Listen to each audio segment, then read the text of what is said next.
Olá, queridos, a paz do Senhor, eu sou o pastor Anderson Silva, estamos mais uma vez na Academia de Pregadores, nas nossas lições bíblicas de escola dominical deste primeiro trimestre de 2022. Na aula de hoje estudaremos a lição de número 9, do dia 27 de fevereiro de 2022. O título da nossa lição é As Histórias e as Poesias Falam ao Coração. Vamos estudar nesta aula sobre os livros históricos e os livros poéticos. É claro, de forma muito breve, tendo em vista este ambiente. E eu repito o que já disse em aulas anteriores. É importante você que é professor, principalmente, é claro, isso é importante para todos, mas principalmente para você que é professor, é importante estudar bibliologia, estudar panorama do Antigo, panorama do Novo Testamento, porque isso vai te auxiliar na compreensão do que estamos estudando durante esse trimestre. O nosso texto áureo está em Salmo 119 e o versículo 107, que nos diz o seguinte: estou aflitíssimo, vivifica-me, ó Senhor, segundo a tua palavra. Este versículo compõe o texto áureo dessa lição para mostrar que os livros poéticos trabalham os nossos sentimentos, as nossas emoções.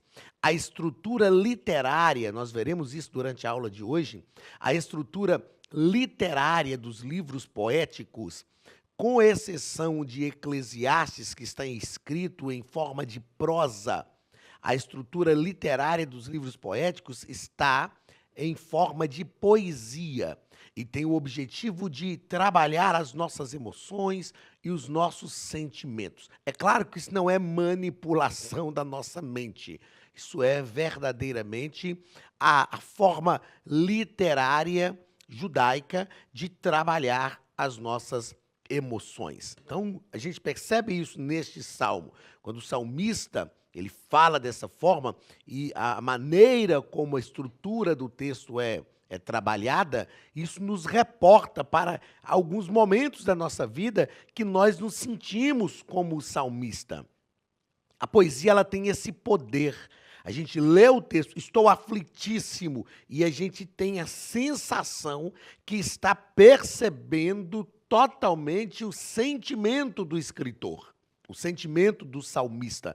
Isso porque nós também já enfrentamos algumas situações semelhantes a estas, e isto é algo magnífico na estrutura da poesia judaica. Verdade prática. Os livros históricos e poéticos mostram a sabedoria, a soberania e a sabedoria divinas. O relato dessas verdades produz fé e esperança em nossos corações. O relato dessas verdades produz fé e esperança em nossos corações e demonstram a soberania e a sabedoria divina. Soberania nos faz compreender que Deus está sempre no controle de todas as coisas. A soberania de Deus é diferente do seu poder. Deus é poderoso, ele pode tudo, mas ele é também soberano, ou seja, ele não precisa pedir autorização para ninguém. Ele decide conforme a sua própria vontade, não há ninguém sobre ele. Então essa soberania divina nos faz confiar em Deus e saber que o que ele faz é melhor para a nossa vida. E essa sabedoria de Deus vem sobre a nossa vida e nos ensina a trilhar os caminhos certos. A palavra-chave é coração. É claro que coração aqui voltado para o significado que coração tem principalmente nos Salmos, o centro da nossa vida, o centro das nossas vontades, dos nossos desejos. Os objetivos da nossa lição, que são os objetivos específicos, são, primeiro, destacar as narrativas de Josué e Juízes e apresentar as histórias dos reis de Israel e Judá. Segundo objetivo, conhecer a estrutura e características da literatura bíblica, poética e de sabedoria. Isso é importante, entender esta característica. E terceiro, mostrar os princípios práticos para a vida cristã. Nós já falamos isso aqui em aulas anteriores, os livros poéticos nos ensinam princípios divinos para a nossa vida cotidiana. Então, esses são os nossos objetivos para a lição de hoje. O texto da leitura bíblica em classe está em Deuteronômio, capítulo 6, versículos 20 ao 25, e Salmo 19, lembra que eu disse aqui, a gente não fala capítulo 19 em Salmo, Salmo 19, versículos 105 ao 108. Quando teu filho te perguntar no futuro, dizendo: que significam os testemunhos e estatutos e juízos que o Senhor nosso Deus vos ordenou? Então dirás a teu filho: éramos servos de Faraó no Egito. Porém o Senhor com mão forte nos tirou do Egito. E o Senhor, aos nossos olhos, fez sinais e maravilhas grandes e terríveis contra o Egito, contra Faraó e toda a sua casa. E dali nos tirou, para nos levar e nos dar a terra que jurara a nossos pais. E o Senhor nos ordenou que cumpríssemos todos estes estatutos, que temêssemos ao Senhor nosso Deus para o nosso perpétuo bem, para nos guardar em vida como no dia de hoje. E será para nós justiça quando tivermos cuidado de cumprir todos estes mandamentos perante o Senhor nosso Deus, como nos tem ordenado. Lâmpada para os meus pés é a tua palavra, e luz para o meu caminho. Jurei e o cumprirei, que guardarei os teus justos juízos. Estou aflitíssimo. Vivifica-me, ó Senhor, segundo a tua palavra. Aceita, eu te rogo, as oferendas voluntárias da minha boca. Ó Senhor, ensina-me os teus juízos. O livro de Deuteronômio significa repetição da lei. Foi um livro que Moisés escreveu quando o povo de Israel estava já prestes a entrar na terra prometida. Era uma nova geração que estava ali no deserto. Uma geração inteira tinha morrido na caminhada de 40 anos.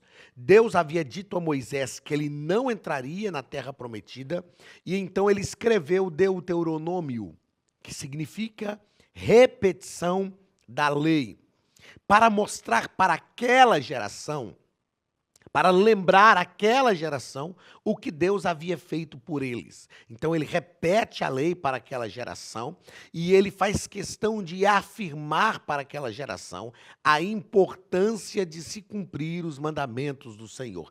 E é isto que esse texto de Deuteronômio capítulo 6 está nos dizendo. Moisés está asseverando aquela geração que está prestes a possuir a terra.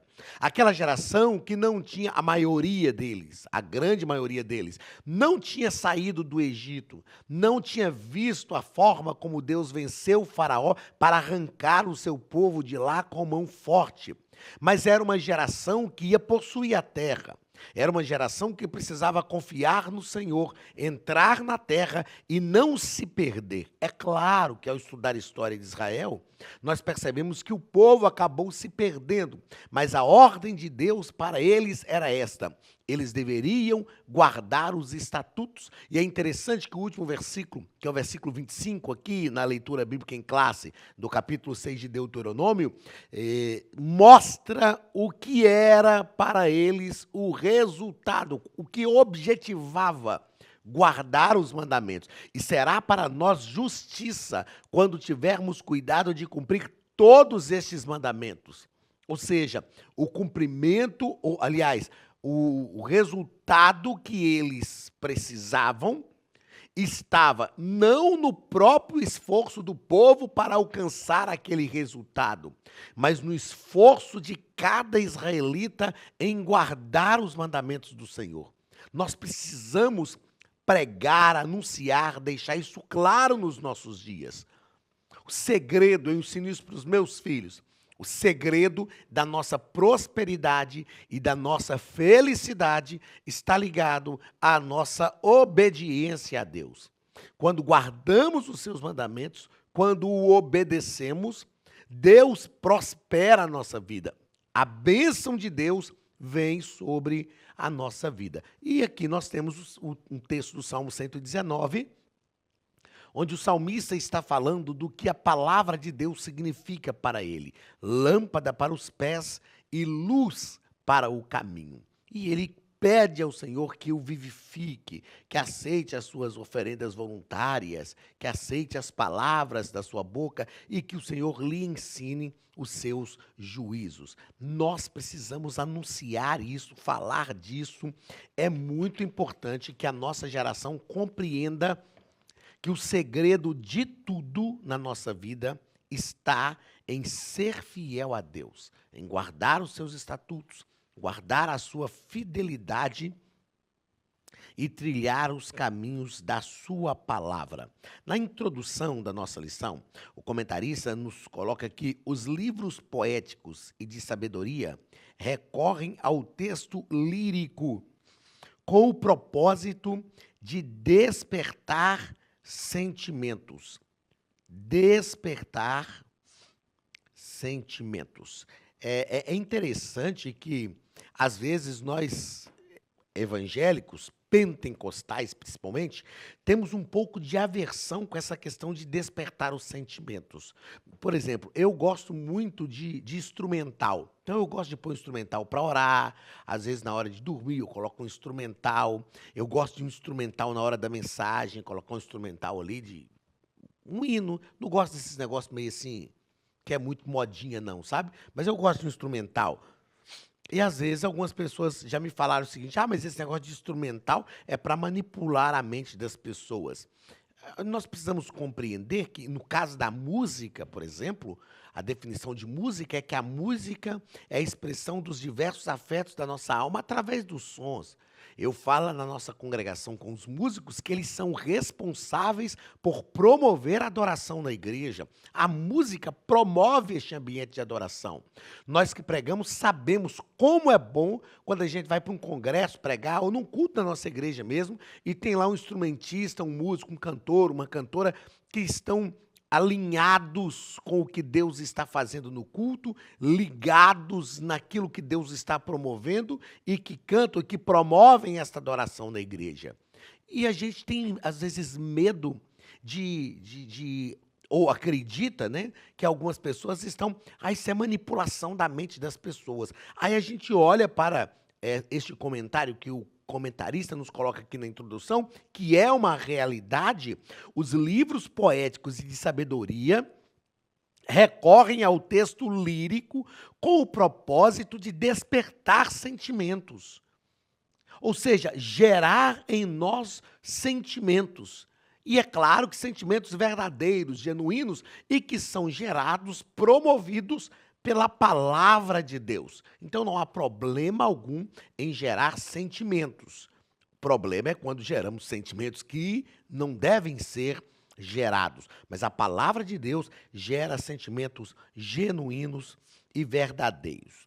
Queridos, a Academia de Pregadores tem um recado muito importante para vocês.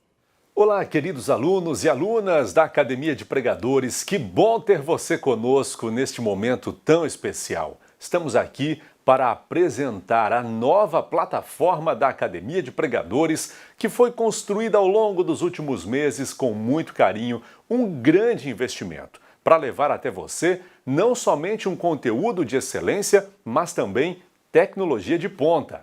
Veja comigo. Os cursos estão organizados por trilhas na página principal. Aqui você encontra sugestões, lançamentos, temas específicos e outras categorias. No final da página tem uma trilha com todos os cursos. Após começar os seus estudos, a primeira trilha será Continuar Assistindo, que mostra somente os cursos iniciados por você. Sobre a capa do curso, consta o número de aulas, a carga horária e um botão para adicionar aos favoritos.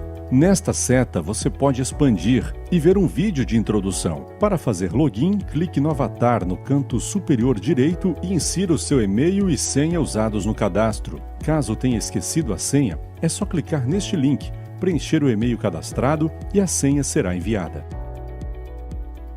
No canto superior esquerdo fica o novo menu do portal. Ao abrir um curso pela primeira vez, você vê as informações do curso e do professor. E na lateral, ou logo abaixo se for no celular, está a lista de módulos e aulas.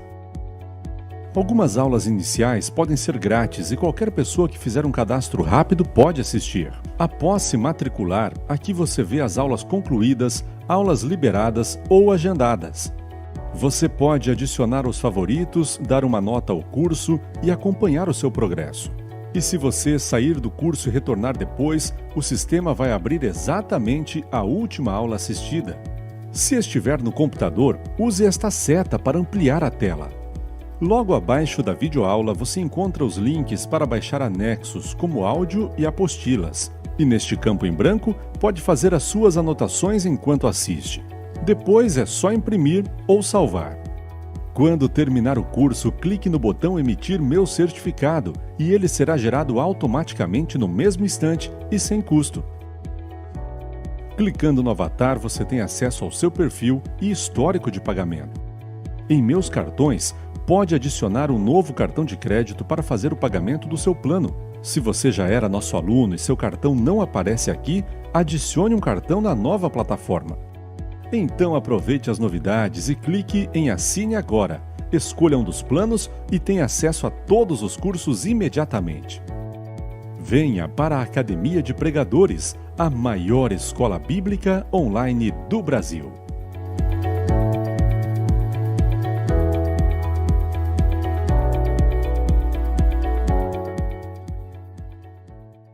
Primeiro ponto, as histórias do Antigo Testamento. Primeiro parágrafo, os livros históricos. Nós já falamos aqui em aulas anteriores, e esse é o momento próprio de falar isso, é que os livros históricos nos apresentam um Deus que preserva o seu povo a fim de cumprir as suas promessas. Quando nós analisamos os livros históricos, nós vamos perceber que eles envolvem, a narrativa dos livros históricos, envolvem um período de aproximados 1000 anos, que vão retratam a história, né? Retratam a história de Israel desde a entrada em Canaã, por volta do ano 1400 a.C., até o tempo de Esdras e Neemias, por volta do ano 400 a.C., ou seja, um período de aproximados 1000 anos. São os registros que as narrativas dos livros históricos envolvem, abarcam aí um período de 1000 anos. E é interessante que neste período o povo de Israel oscilou muito no seu ânimo, na sua vida espiritual, mas Deus preservou o seu povo. Então, é importante entendermos isso. Outra coisa que é importante nós compreendermos é que Deus não tem pressa para cumprir os seus propósitos na vida do seu povo. Vamos pensar nisso? Perceba comigo o seguinte, quando eu afirmo que Deus não tem pressa, eu não estou dizendo que Deus não tem urgência. Urgência é diferente de pressa. Urgência é aquilo que nós precisamos fazer dentro de um tempo programado. É claro que no meio comum hoje, nas vias comuns, as pessoas dizem, isso é urgente. Geralmente hoje, urgente é aquilo que deveria ser feito em tempo hábil e a pessoa não fez e quer que a gente faça em tempo recorde. Então eu costumo falar isso. Quando a pessoa fala assim, isso aqui é urgente. Geralmente, quando as pessoas falam, isso aqui, Anderson, é urgente. Aí dá vontade de falar para a pessoa, urgente é o que você deveria ter feito em tempo hábil, não fez e quer agora que eu faça em tempo recorde. Mas urgente é aquilo que precisa ser feito. Deus tem urgência, Deus não tem pressa. Ao analisar o percurso histórico de Israel, neste tempo de relato dos livros históricos, ou dos relatos dos livros históricos, nós percebemos que foi um período de aproximadamente 1000 anos. Um período em que Deus estava agindo na história do povo de Israel. Isso traz para nós um ensinamento magnífico, porque às vezes nós queremos que Deus faça as coisas dentro da nossa urgência, com a nossa pressa. E Deus sabe como trabalhar. Outra coisa importante que esses relatos dos livros históricos nos ensinam é que Deus não perde o controle do tempo. Deus é Senhor do tempo, até porque Deus é atemporal. Quando Deus inicia um plano, Deus já sabe como ele vai terminar. Deus conhece o tempo, Deus conhece as estações, Deus conhece cada propósito ou cada passo no propósito dentro do tempo da história da nossa vida. E isso é um aprendizado muito grande que nós temos nos livros históricos. Então, se Deus está trabalhando na sua vida, tenha calma, tenha paciência, confie no Deus que é Senhor do tempo e que tem o controle de todo o tempo. E com certeza você vai experimentar grandes experiências com Deus, você vai perceber a ação de Deus cotidiana sobre a tua vida. Nós somos uma geração que queremos as coisas tudo para ontem. É uma geração que quer tudo muito depressa. É uma geração que tudo é urgente. Se você perguntar para uma pessoa assim, qual é a sua prioridade para o dia de hoje? Ela vai te apontar umas 10 coisas. É uma geração que vive a síndrome do pensamento acelerado. Nós não fomos feitos por Deus para pensar tanta coisa ao mesmo tempo como a gente é forçado a pensar hoje. Os meios midiáticos nos levam a pensar. E nós estamos sofrendo de síndrome do pensamento acelerado e isso gera ansiedade. Nós precisamos acalmar. Eu digo que nós precisamos ler mais o que o salmista diz no Salmo 46 e o versículo 10. O que o salmista não, o que o próprio Deus diz. Porque o salmista está escrevendo, mas eu falo que no versículo 10, Deus toma a caneta, a pena da mão do salmista e diz, aquietai-vos e sabei que eu sou Deus, serei exaltado entre as nações, serei exaltado na terra. A gente precisa aquietar o nosso coração, a gente precisa confiar em Deus e acreditar que Ele é o Senhor da nossa história, que Ele está escrevendo a nossa história e, se for preciso, Ele manipula a história. É claro, positivamente, Ele manipula a história conforme o seu querer para cumprir os seus propósitos na nossa vida. Então fique tranquilo, acalme o seu coração, relaxa, descansa. Como diz um amigo meu, Adriano, um jovem amigo que eu tenho, lá na cidade de Ipatinga, ele fala assim, pastor, a gente tem que viver suave na nave, de boa na lagoa. E eu falei com ele um dia, rapaz, você está certo. Às vezes a gente vai vivendo tão aflito e morre antes da hora. Vive estressado, vive ansioso, estresse, excesso de presente, ansiedade é excesso de futuro. Assim como depressão é excesso de passado. A gente vive estressado, ansioso e as coisas vão acontecer, cada coisa no seu tempo. Não é? Eu não estou falando aqui que a gente tem que ficar também naquela lereza, né? Aquele povo que é muito devagar, eu não aguento muito esse povo. Mas nós temos que confiar em Deus, trabalhar, agir, sabendo que nós cremos num Deus que é o Senhor da história e tem o controle de tudo. Vamos ao segundo ponto, ou segundo parágrafo deste primeiro ponto. As histórias dos juízes. As histórias dos juízes. O período dos juízes foi um período aproximado entre 370 e 400 anos. O nosso comentarista, ele colocou aqui que foram cerca de 400 anos de história. Ok, tá tranquilo isso aqui. Às vezes uma disparidade de tempo não é problema na questão cronológica da Bíblia, mas ele coloca que foram 12 líderes. Eu acredito que ele não considerou aqui alguns que tiveram passagem muito breve. Acredito também que ele não considerou aqui, talvez como juiz, Eli e Samuel. Mas foram 15 juízes. Vamos lá. Eu trouxe aqui uma relação desses juízes. Ó. Foram 15 juízes. 15 juízes. E aqui nós temos todos os textos bíblicos que tratam desses juízes. Então, o primeiro juiz foi Otiniel, livrou Israel do rei da Mesopotâmia. O segundo juiz, Eude, expulsou os amonitas e os moabitas. O terceiro, Sangar, matou 600 filisteus e salvou Israel. Quarto, que foi, na verdade, foram 15 homens e 14 mulheres. A quarta, que foi juíza, foi Débora, que associou-se a Baraque e venceu os cananeus. O quinto juiz foi Gideão, que expulsou os midianitas do território de Israel. O sexto juiz, Abimeleque, pseudo-libertador, sem autoridade divina, mas ele liderou, possivelmente, o nosso comentarista não considerou esse juiz aqui, né? Mas ele liderou o povo por um pequeno período, sem autoridade de Deus, mas liderou. O sétimo juiz, Tola, que subjugou os amonitas. Jair subjugou os amonitas. Jefté subjugou os amonitas também. Ibsã, que perseguiu os filisteus. Elon, que perseguiu os filisteus. Abdom, que perseguiu os filisteus. E Sansão, que foi o maior juiz, o mais poderoso e o que morreu de forma mais trágica. Eli, que foi também sacerdote, né, juntamente com seus filhos, Ofni e Finéias, julgou a Israel como sumo sacerdote.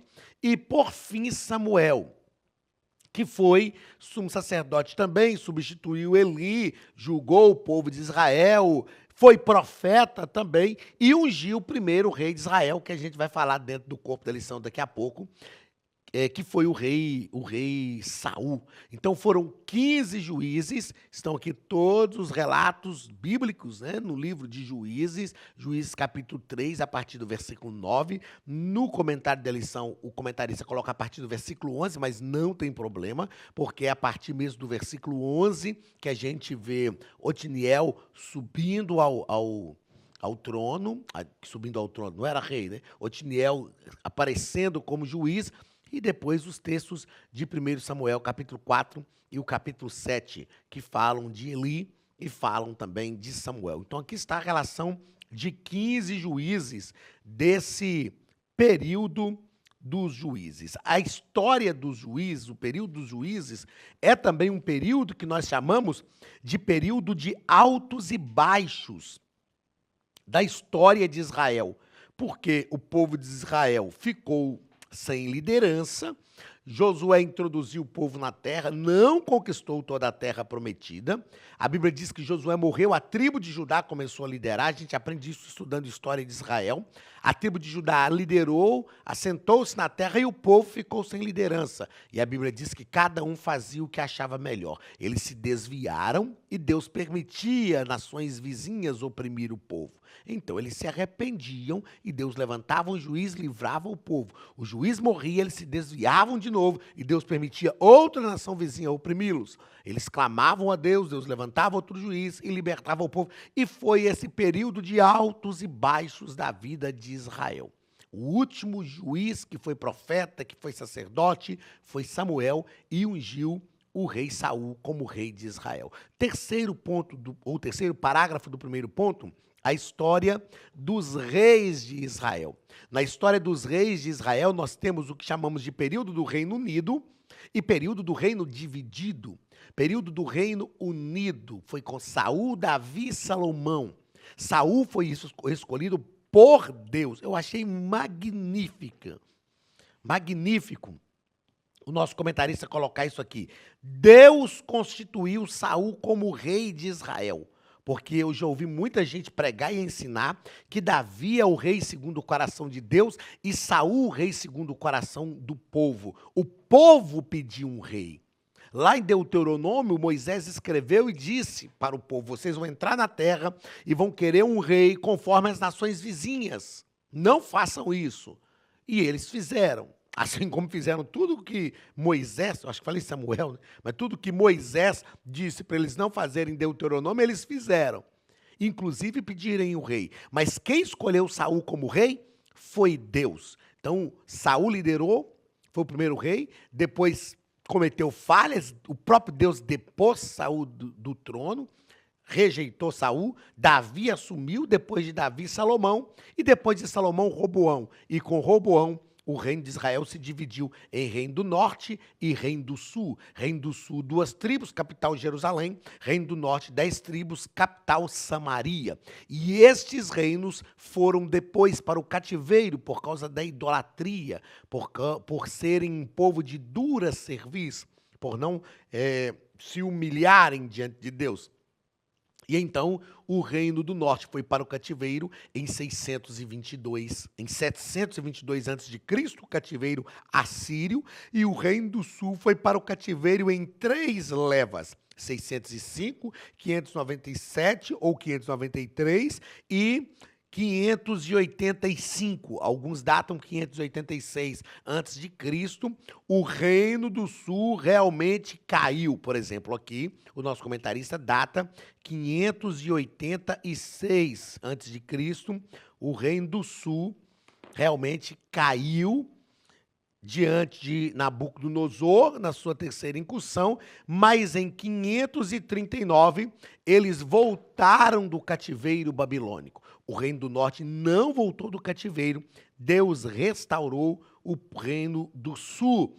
E aí nós temos o Salmo 126 que fala disso, temos Jeremias capítulo 29, que é uma carta que ele escreve aos exilados da Babilônia, temos o profeta Ezequiel, que estava no cativeiro e mostra essa restauração que Deus faria, o próprio profeta Daniel, que entendeu que eram 70 anos e começa a orar ao Senhor para que o Senhor restaurasse o seu povo. Segundo parágrafo, ou segundo ponto da nossa lição, os livros poéticos e de sabedoria do Antigo Testamento, os livros sapienciais e poéticos,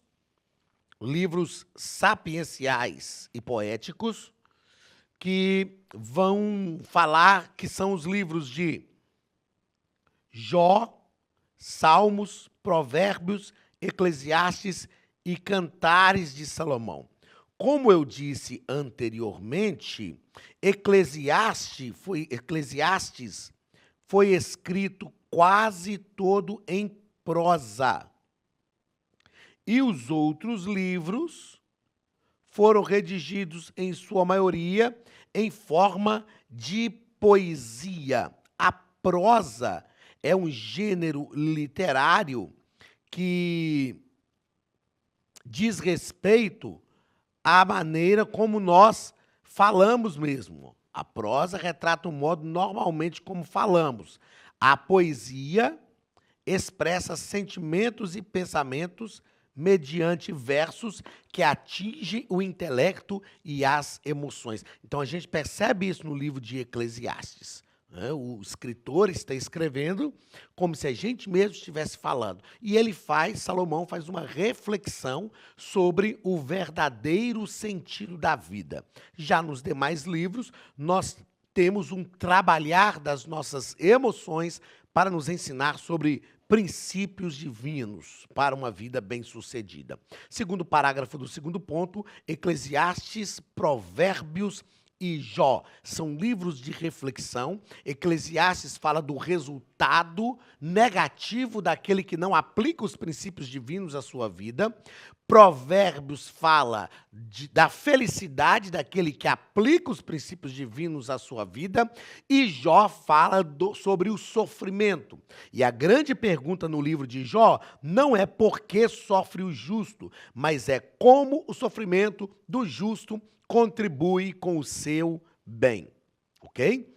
Terceiro parágrafo do segundo ponto, Salmos e Cantares. Em Cantares de Salomão, eu já vi muitas pessoas ensinarem que fala do relacionamento entre Cristo e a igreja. Não fala do relacionamento entre marido e mulher. É Deus mostrando que se marido e mulher estão unidos, isto promove a unidade do lar. É claro que isto é um tipo, é uma metáfora do relacionamento entre Cristo e a igreja. Mas Cantares de Salomão fala de relacionamento entre marido e mulher. E os Salmos falam de louvarmos a Deus em todo o tempo. Existe uma oscilação de ânimo no livro dos Salmos. Às vezes o salmista está feliz da vida dizendo: clamei ao Senhor e Ele me livrou de todos os meus temores. De repente o salmista diz: até Deus, até quando eu vou clamar e o Senhor não vai me ouvir? Às vezes o salmista está motivado e ele diz: o justo sofre muitas aflições, mas o Senhor o livra de todas. De repente ele diz: Deus, o meu leito está banhado em lágrimas, as minhas lágrimas têm sido o meu alimento todo dia. E nós aprendemos com esta oscilação de ânimo no livro de Salmos que em qualquer circunstância, diante de qualquer situação, nós temos razões para adorar a Deus. Você não pode deixar de ler o livro, a Bíblia que Jesus lia, de Philip Yancey, que ele trata sobre essas questões. Ele faz, na verdade, uma interpretação hermenêutica do Antigo Testamento. Terceiro e último ponto da nossa lição, uma mensagem ao coração. Primeiro parágrafo, uma mensagem de soberania. Uma mensagem de soberania. Nós aprendemos, eu já falei sobre isso aqui, e o comentarista põe aqui no final deste ponto, que o nosso coração deve se aquietar, porque Deus é soberano. Ele age na história e nada acontece fora da sua vontade. E eu fiz questão de escrever aqui que Deus não é apanhado de surpresa. Isaías, no capítulo 6, fala assim: eu vi o Senhor assentado sobre um alto e sublime trono. Deus está assentado sobre o trono. Ele tem o controle de tudo. Então é uma mensagem de soberania. É uma mensagem também de sabedoria. A sabedoria divina para a nossa vida. E já tratamos aqui sobre isso. A sabedoria que nos faz, aliás, vamos tratar especificamente também sobre isso. É a sabedoria que nos faz caminhar, é a sabedoria que nos faz decidir certo. O que é sabedoria? Sabedoria é condição para aplicar bem o conhecimento adquirido. E o terceiro parágrafo do terceiro ponto, uma mensagem de adoração. É o que eu acabei de dizer que a gente aprende com os Salmos, a adorar a Deus em qualquer circunstância da nossa vida. Esteja você vivendo o melhor momento da sua vida ou o pior momento que você acredita que já enfrentou. Você tem razões para adorar a Deus. Deus está no controle de tudo. Deus não é apanhado de surpresa e Ele vai conduzir a sua vida de forma a te proporcionar bem-estar, paz, felicidade e prosperidade em todas as áreas da sua vida. Deus te abençoe. Um abraço do pastor Anderson Silva, da Academia de Pregadores, e até a nossa próxima aula, em nome de Jesus. Estude a Bíblia Sagrada de forma simples, pela internet, mas com profundidade. Desvende os mistérios da palavra e transforme completamente seu conhecimento bíblico e sua vida ministerial. Este projeto inovador, inédito em língua portuguesa, reúne alguns dos melhores ensinadores da atualidade para capacitar a igreja e preparar líderes. Já são milhares de alunos em 48 países que estão desfrutando de aulas espirituais e cheias de revelações. Na Academia de Pregadores, você vai encontrar professores que são referência naquilo que falam, preparados para ensinar. Nomes como Elianai Cabral, Cláudio Gama, Alan Prisotti, Napoleão Falcão, Carvalho Júnior, Benhur Lopes, Josué Brandão, Elias Torralbo e muitos outros. Cursos com certificados, reconhecimento e conteúdo de excelência. Tenha acesso ilimitado a todos os cursos pagando apenas R$ 49,90 por mês. Veja as aulas pelo computador, pelo tablet ou no celular, numa moderna plataforma digital, no horário que quiser. Você ainda pode rever as aulas sempre que precisar.